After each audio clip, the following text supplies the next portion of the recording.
روضہ امام رضا علیہ السلام کا مختصر سا تعارف۔ بادشاہ امام رضا علیہ السلام کے حرم کا کل رقبہ 240 ایکڑ ہے، یعنی 1920 کنال۔ حرم پاک کا ایک چکر 4 کلومیٹر کا پیدل سفر بنتا ہے۔ سڑک جہاں سے ختم ہوتی ہے وہاں سے حرم پاک میں داخل ہوں تو دنیا کا سب سے قیمتی پتھر لگا ہوا ہے۔ وہ گرینائٹ لگا ہوا ہے جو گرمیوں میں ٹھنڈا رہتا ہے اور سردیوں میں گرم ہوتا ہے۔ صحن کے باہر جو ابتدائی دروازے ہیں وہ اتنے قیمتی لکڑی کے ہیں جو دنیا کے کسی بھی بندے کو دستیاب نہیں ہیں۔ پھر جب صحن ختم ہوتا ہے تو آگے شروع ہو جاتا ہے حرم۔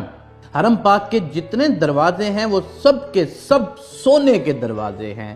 ایک دروازے میں گلوب کی طرح لٹکا ہوا ایک فیروزہ ہے۔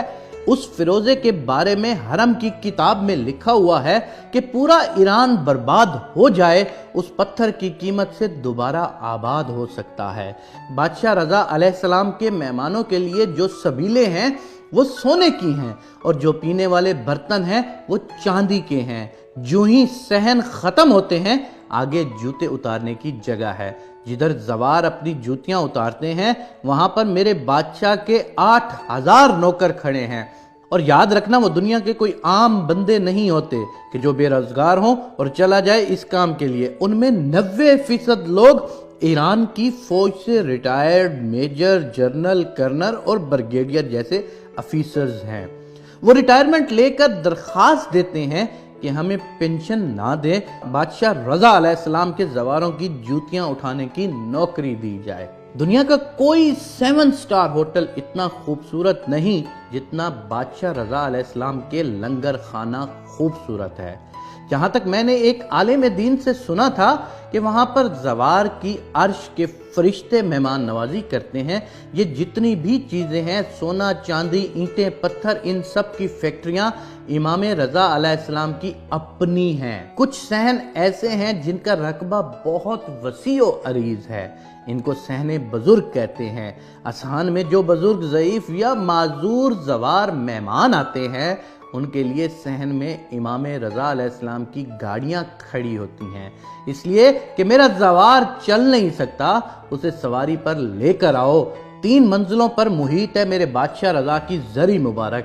ان تینوں منزلوں کی زیارت کی جاتی ہے۔ ان تینوں منزلوں پر دنیا کی ہر کرنسی، روپیہ، یورو، ڈالر، ریال، دینار، پاؤنڈ وغیرہ ہر قسم کی کرنسی سے بھری ہوئی پڑی ہوتی ہیں۔ یہ تینوں منازل ایران پر تقریباً 44 سال سے پابندیاں ہیں۔ ایران بادشاہ رضا کی جوتی کا صدقہ آج تک غریب نہیں ہوا۔ مملکت ایران مقروض ہے۔ اس 8ویں امام کی لاکھوں کی تعداد میں مولا کی فیکٹریوں میں ایرانی لوگ ملازمت کرتے ہیں۔ کروڑوں گھر امام رضا کے سہارے سے پلتے ہیں۔ 4 کلومیٹر میں پارکنگ ہے جہاں پر صرف وہاں پر کام کرنے والے نوکروں کی گاڑیاں کھڑی ہوتی ہیں۔ یہ ہے ایک مختصر سا تعارف جناب امام رضا علیہ السلام کا جو 8ویں امام ہیں۔ ایران پر 44 سال سے پابندیاں ہیں، لیکن اس ایک امام کی زیارت کے لیے پوری دنیا سے لوگ جو آتے ہیں ان کا دیا ہوا اتنا کچھ ہوتا ہے، امام رضا کی برکت اتنی ہوتی ہے کہ پورا ایران کبھی بھی غربت میں نہیں جا سکتا۔